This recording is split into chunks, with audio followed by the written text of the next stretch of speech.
All right, fire away. Kevin, you all outside or inside? Outside. Hey, Kevin, Deshaun talked about taking ownership of the offense. How have you seen him do that? Bunch of ways, I'd say, Scott. I mean, that starts back in April, and as we install the offense, and there's so much nuance to what we do offensively, what everybody does in this NFL. So I think just understanding all the different elements of our run, pass game, protections, really just diving into it, I think is the biggest thing. You said part of that's building trust with you and ABP. Is that something that continues to grow? It should. I mean, that's any good relationship. Builds trust as time goes on. But yeah, he knows that he has the ultimate. He has the ultimate trust from us when he's standing there behind the center. We always talk about that's the best view in the house. So what he sees, we trust what he sees. Kevin, how would you assess the way the backup running back situation is right now? Yeah, I think it's great competition. Obviously, unfortunate with Jerome's injury.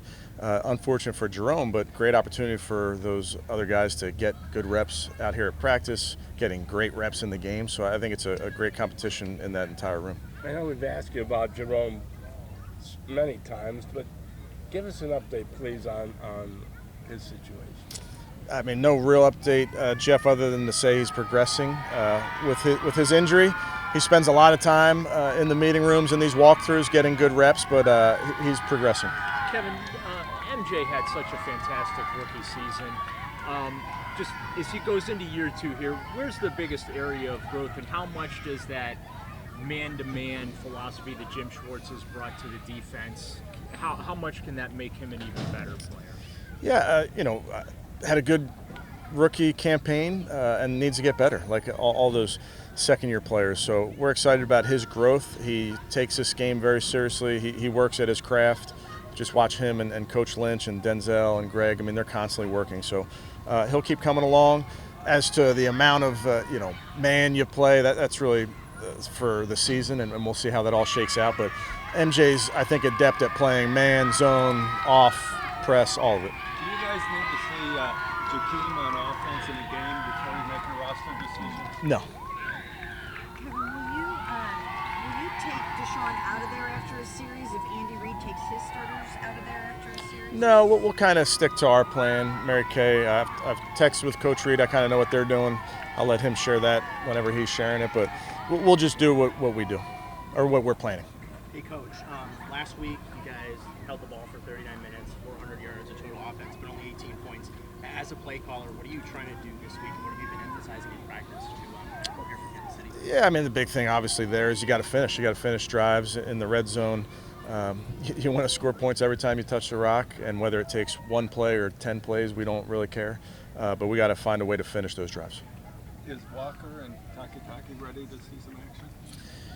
Well, I'm going to get through these practices, in pads today, see how they're doing, but they're both very close. Are you pretty confident that Jack will be able to start the opener, and if not, do you feel really good about what you have behind him at tackle? I do feel confident, Mary Kay, and yeah, I like the guys that we're working in. As you know, it's you're always working through injuries, and you're getting new guys in there and getting guys with reps at different positions, but we're confident with the guys we have, yes. When you said you don't need to really see Jakeem on offense to make any determination, yeah. Where is he at right now as far as his return goes, and how much does the minimization with the rule change that the NFL is trying to,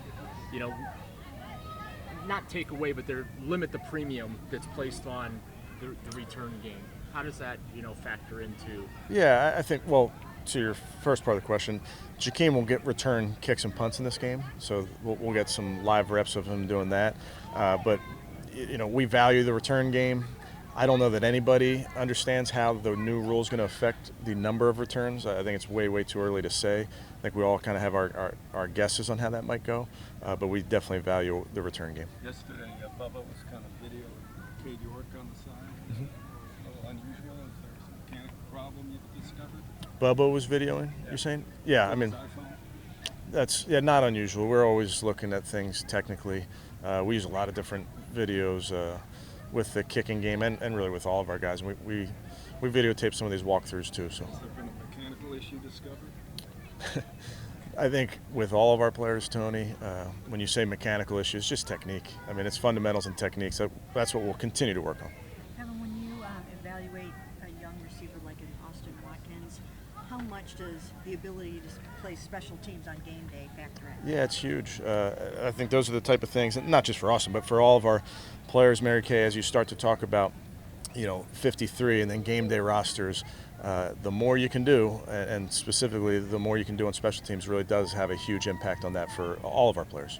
With the cut down being so close, I mean, these practices and this last preseason game, how important are they for you guys to see some of the guys that are on the fringe looking for that roster spot to make that decision? Yeah, Cam, I think it's like we've talked about, the evaluation is global. It takes everything into account, and certainly today's practice is a big part of that. The games are always a big part of it, but this evaluation goes all the way back to April as well.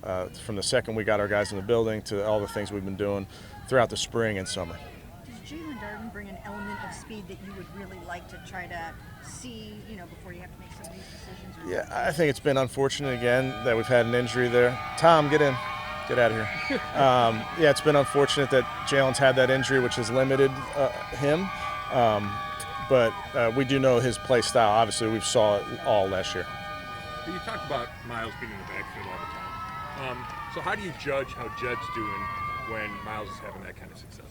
Yeah, I mean, again, that's nothing new going against Miles for Jed. I think it's great work for him. We judge all the work that we get. It's not just the work that he gets versus Miles, but I mean, he's going up against an all-pro caliber player every day, which is what will only make him better. Kevin, when you go into this last preseason game, especially because there's 4 this year for you guys, are there a lot of unknowns on your 53-man roster, or do you go in with a pretty good idea of what it's going to look like? It's a little bit of both, Dan. I think it's a great problem to have when you're talking about guys at the end of that roster where, hey, we got 4 spots for these 5 guys or these 6 guys. I mean, that's the really tough decisions that have to be made. Andrew and I spend a lot of time talking about those decisions. I trust him with all those decisions. I think we'll be well informed, but it doesn't make it any easier. Dalvin kind of talked about playing, alongside Miles, Darius, sometimes with Obo in there too, like that. He feels like one-on-one matchups are going to be easier. It just seems like that's been a big focus. Like how you guys have kind of seen that come along when you throw those different combinations out there on the D-line. Yeah, I mean, that's part of, what makes a good pass rush is having multiple guys that you can throw at a team and line them up in all different areas. I can think back to a bunch of teams over the years that they just line 5 guys up and they try to get your offensive line into a 5-0 call, and you're hoping that somebody's going to win or you're going to run a stunt and get a winner from it. So the more guys that can win one-on-ones, it obviously opens up your playbook. Kevin, follow-up still outside? It sounds like we're going inside. They're making an announcement right now. Thanks, sir. All right. Thanks, guys.